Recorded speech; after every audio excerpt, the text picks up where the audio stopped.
When Madagascar came out in 2005, it really wasn't that great a movie, though it made a lot of money. The one of the big stake with that I think a lot of people got from is that the penguins in that movie are pretty good. The characters were given their own Christmas short pretty much the same year, and they got their own TV show on Nickelodeon. I don't remember there being any marketing for this movie, oddly enough. I mean, it might have been too hard to market it since it has the same exact name as the TV show. Once I learned about this movie, I was like, hey, that's actually not a bad idea. You know what? I ended up really liking it. Though a lot of people don't have a lot of strong opinions on the movie, as you can see, it has very middling reviews. Not bad, but I think it's definitely underrated for how much I think is pretty good, especially since people still talk about Madagascar 3, and that movie's awful. Even though there are some people who think the movie's good by saying the animation is different. Or there's nothing wrong it. Yeah, this is the best defense that I get on why Madagascar 3 is good. So I guess I was wrong. There's nothing wrong with Madagascar 3, so it's a masterpiece right now. Despite the fact there's a lot of flaws. If you're watching this Gablet GT8KK, don't be offended if I don't like a movie that you like, alright? That's a tough lesson you gotta learn.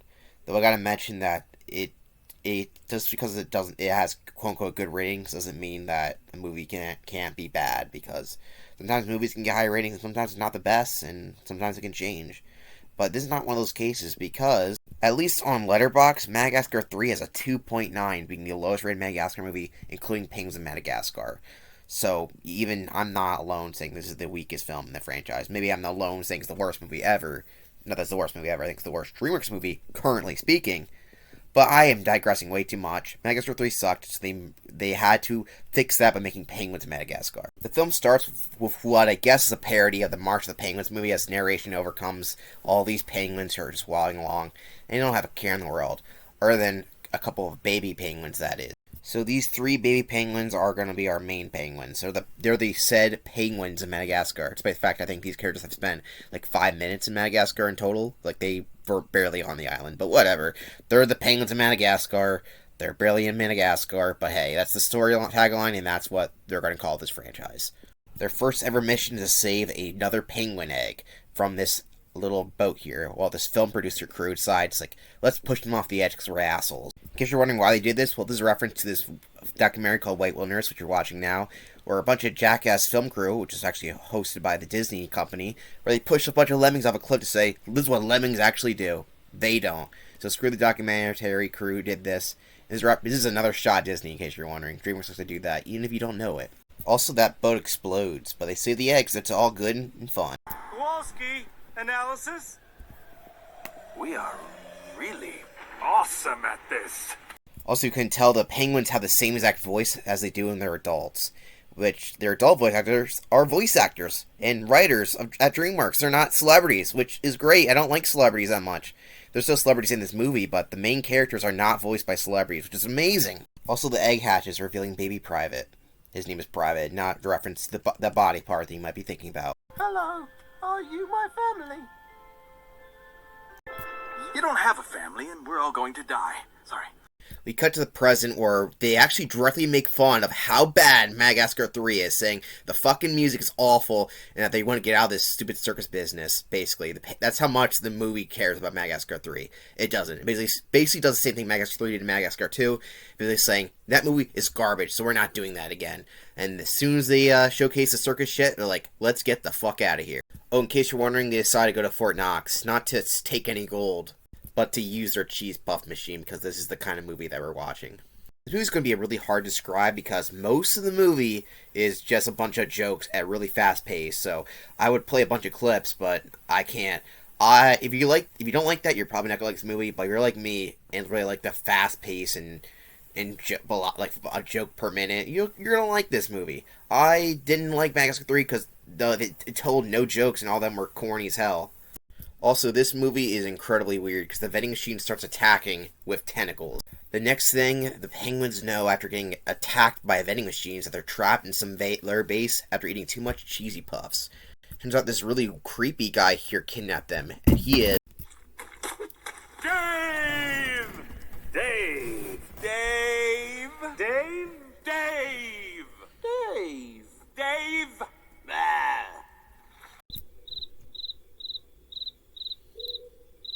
Sorry. Wait, I live this way. Go ahead, Dan, continue. You seriously don't remember me? Dave, right. Oh, yeah, long time. How's the wife? So Dave used to be at the New York Zoo here in the aquarium. People used to like him, but now they don't. Because all the affection got turned over to new baby penguins here, and he got thrown out. And yes, they are the baby penguins there, if you couldn't guess. And this apparently happened at every zoo that he went to, which is a lot of zoos when you realize later in the movie. So he decides the next course of action is to take revenge on the entirety of penguin kind. The thing that has kept me going all these years is my burning thirst for revenge. And my precious souvenir snow globe collection. So Dave wants to kill the penguins, or maybe not kill them, we don't know yet. And he uses his octopi minions, who all sound like Octodad, to basically just tame them. Nicholas, cage them. So the penguins escape in a high-speed boat chase in Venice, which is about as zany and crazy as it sounds, but you know what? It's incredibly entertaining. And if you're gonna make a movie crazy, you might as well have fun, right? I mean, if I'm crazy, I might as well be happy, right? So the penguins get saved by the north wind here, which this basically tells you that this is not going to be an average Madagascar movie. There's high-tech animals saving the penguins here. They are a very hit-or-miss group. The North Wind is an elite undercover English. The North Wind is an elite. The only notable member here is this wolf guy, who's played by Benedict Cumberbatch. The reason I mention that is that he cannot say the word penguin for the life of him. And this movie is called Penguins of Madagascar. And this is on penguins. And he can't say penguin, right? I think either I don't know if it was done on purpose or they cast him because he can't say the word. Either way, he actually gives a great performance because of the fact that he can't say the word penguin. So I did a little research, and it turns out that Cumberbatch did a documentary series for BBC about different types of animals, and of course one that would be penguins, and that's where the infamous Pengwing started. He cannot say the word penguins, and there's a whole clips of stuff of him not being able to say it. I'll link that to you in the description, but from what I understand, they casted him because he can't say the word penguin. Classic DreamWorks move, just to give you an idea of why this movie is funny. They casted a guy in this movie because he can't say the word penguin. That's hilarious. There's other members of this group, but they're not really noteworthy. There's like a polar bear, and there's an owl that Kowalski wants to fuck, quite literally, for some reason. So the penguin's like, we don't want to help you, we want to do our own way. And they're like, we don't want to help you, you're going to get in our way. They do that over and over again, but Dave calls them to interrupt them. Dave. They decide to put the penguins on a safe little trip so they get out of their way because they are kind of a nuisance. So they box them up and they ship them off to Madagascar. That's the only reference to get to Madagascar in this movie. But they end up going skydiving instead. One of the things I like about this movie compared to Madagascar 3 is that they actually showcase how the characters get to point A to point B. And they just don't appear up from the water after traveling millions of miles, even though they've never showcased to actually be able to do that on their own, because they're not really capable of doing so, and then have to complain about not being able to get to New York the entire movie, even though they traveled an immense amount of distance during one scene, and actually, off camera. I'm going to stop talking about Madagascar 3 now, but I prefer in movies like this, where they actually have to travel from, like, plane to plane in order to get to a certain location. And it's kind of, it's fun, it's zany, it's interesting to look at, it's nicely animated, and they actually explain how they get to point A to point B. Plus, these characters are known to do insane maneuvers like this, so it makes sense for them to travel to weird locations all the time. Unlike the other characters who complain about not being able to get to New York in one scene, but they're able to travel to an immense distance off camera, a scene after a scene. I don't get Madagascar 3, it sucks! Okay, then. It's clear what we need to do next.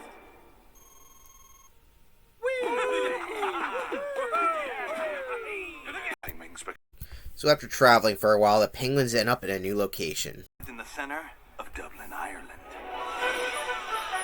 Soldiers gotta blend in. Riverdance. Aha! Alright, you, where's Dave? Give us a good. Quid.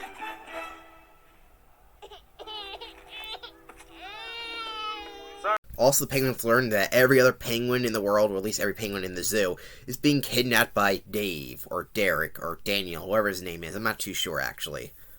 Using the snow globes that Rico ate earlier, realizing that the next location would probably be Shanghai, but unfortunately they're in Ireland, so they need to get to Shanghai.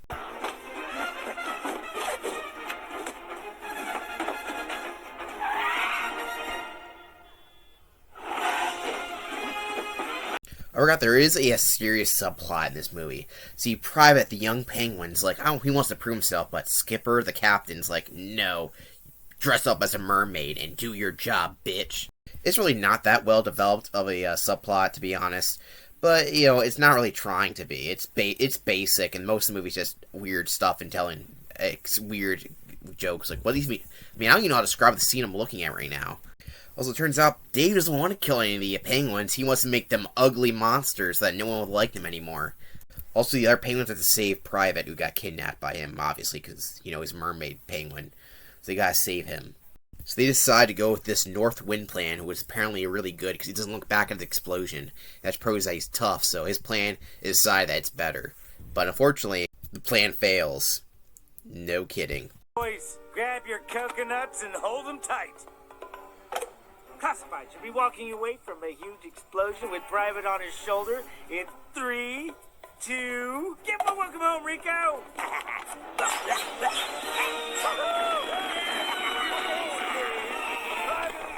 Welcome home, Private! Yeah, all right. Here we go. All right. Sir, the sub didn't explode, and, I fear the fireworks may have been a tactical mistake. So it turns out that Dave decides, I'm going to change my thing to a death ray and kill this other penguin here. And watch you guys watch your penguin brethren die. No! Private. Oh, no.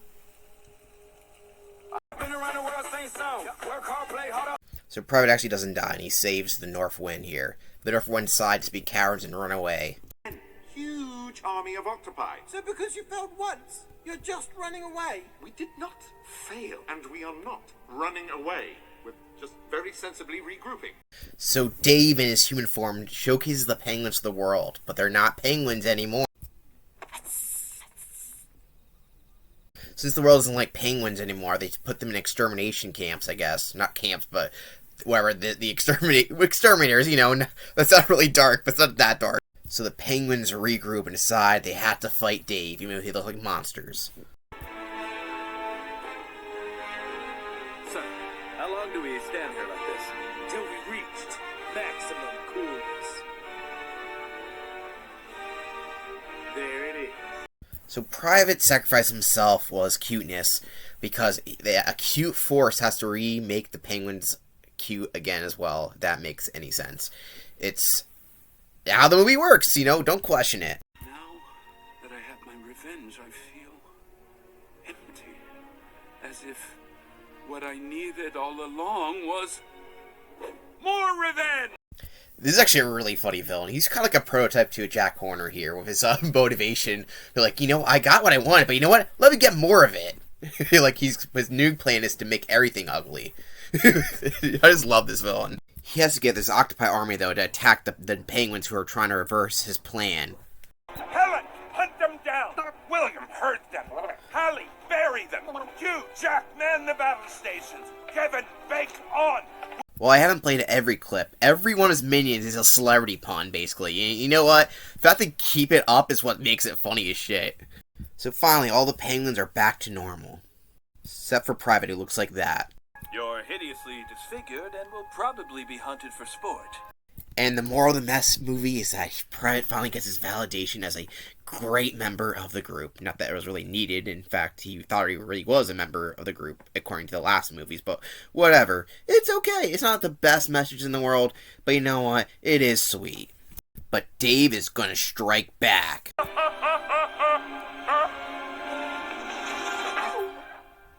What?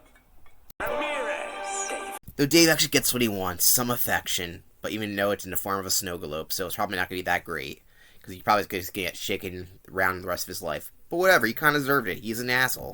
Also, Kowalski gets kissed by the owl. That's apparently something that needed to be done. This owl character is barely a character, but whatever. Also, how does an owl give lipstick kiss marks? It doesn't have a lipstick or a mouth. It has a beak. And the penguins fly away with their new jetpacks. Yeah, they got jetpacks at the end of the movie. The movie ends with my only flaw. It plays Pitbull. I'm not going to play it. I play a little bit for the credits joke I always do. But why do they choose Pitbull? The only knock I have against this movie is the fact that they play Pitbull. I'm not even joking. Pitbull sucks ass. And there's a mid-credit scene that showcases that Private is back to normal, because they use the cuteness of Mort, and we get a King Julian cameo. Now that's pizzazz. Yes, for some reason, King Julian's here, and he gets vored by, Mort for some reason. I guess that's how he dies, and some reason he's happy by that. I don't get it. If you couldn't tell, I really, really enjoyed this movie. It is just fun and funny and entertaining throughout the whole movie. I hope the clip showcased what I'm talking about here. I can't be a little hard to describe something that I like, especially when it's something this weird. Like something like Shrek 2 is pretty easy to describe because of the themes. There's not really a lot of themes in this movie. I just think it's a really entertaining film that just chooses to have a lot of fun with it. Its premise. It knows it's ridiculous and it goes all out. And it tells a bunch of jokes. A mile per minute, whatever you call that. Just high speed. I mean, I guess some people could find that annoying, and this is not going to be for everyone's taste. But at the same time, I don't really care. I like this movie a lot. It didn't enrage me like Madagascar 3 did, or Madagascar 1 for that matter. Only Madagascar movie I actually like is this one and Madagascar 2, to be honest. But hey, that's how the cookie crumbles. When it comes to ranking the movies, I actually have a hard time thinking which one I like more, Madagascar Escape to Africa or Penguins in Madagascar. Both the films have flaws. One has more heart, but one's a lot more funny, I think. Has better pacing. But one, I think, I'm going to give the edge a little bit to Escape to Africa, because I do prefer movies with a little bit more heart to it, and Penguins in Madagascar lacks a little bit. The story with Private not being a full member of the team doesn't work as well as they think they want it to, nor is it really focused on that much. But also the nostalgic element. I don't have any nostalgia for Penguins in Madagascar, the movie, not the characters, but I do have a lot of nostalgia for Madagascar too, because I did watch that a lot as a child. And that's the ranking for now. Yes, Penguins in Madagascar is that high. Sue me. Yes, I did put Dave into S tier. What are you going to do about it? Sue me? I said that joke twice in a row. Yeah, Dave the Octopus is a comedic villain, and he is incredibly funny. I like the fact that he actually has a plan and motivation that makes sense. He's a character that's smart, but also really funny at the same time. He's an octopus, so they do a lot of interesting things with that. Like, he has all the abilities octopus should, like camouflage, and his basically elasticity, and be able to move everywhere. And hyper-intelligence, because octopuses are pretty intelligent, so he makes an overall entertaining character, especially one that's basically just full of revenge. Basically what Humpty Dumpty wanted to be. Humpty Dumpty was full of revenge, but he didn't really showcase it that well. He tried to manipulate, but his plan ultimately failed. Here he's so into revenge that's all I can think about. Even after getting his plan fulfilled and feeling empty, like Megamind, for example, he feels empty, he tries to make a new hero, but here he's like, you know what, I'm going to do even more villainy, then maybe that will make me feel better. It's a great character. Also, his minions are funny. It's just a funny character, and that's all I really want for a character who's supposed to be a comedic villain. Is that they have to be, one, a threat, and two, funny, and he fits both he's not really threatening, but he does damage a lot. His plan pretty much goes all the way through, almost. So, yeah, I gotta give it to Dave here, and the fact that no one can say his name right is also really funny. I got nothing else to say about Penguins in Madagascar. I said quite a bit, and that is the end of the Madagascar franchise. I don't think they ever did anything after this, other than some weird short film which I saw about them as kids or something like that. It was really weird. I'm not doing short films, so don't worry about that. Though there is a rumored Madagascar 4th film, I think. I'm not sure. I see it on the Wikipedia as a confirmed future film.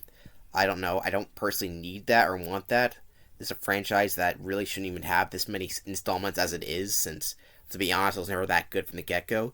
But hey, they decided to make it more. Madagascar 2 tried to give something to a franchise that didn't starve a lot. Did pretty well. Spin-off showcased why the people like the side characters more than the main characters. And Madagascar 3 shows what a cash grab can be for a franchise that didn't really need 2 sequels to begin with. And Penguins Madagascar showcased that the side characters are still the best characters. And that's all I gotta say about the Madagascar franchise. Yeah. It's weird to be done with a franchise already, but hey, we'll see what happens. I've talked way too much in this video. I didn't think the Penguins Madagascar movie review before I did this was going to be this long, but I ended up having a lot to say about this franchise. Even though it's not that great, it is one that, like I said, I grew up with. One of the first games I ever played in my life was Madagascar on the GameCube. Believe it or not. Yeah, I grew up with GameCube.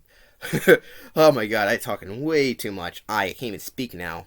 But yeah, that is Penguins in Madagascar. Thank you for watching, and yeah, I'm gonna see this feature works. Give it a like, and I think it's gonna glow the like. When I say like, the like button should glow there, so make sure you click on that to make it more glowy. And subscribe. That should also glow.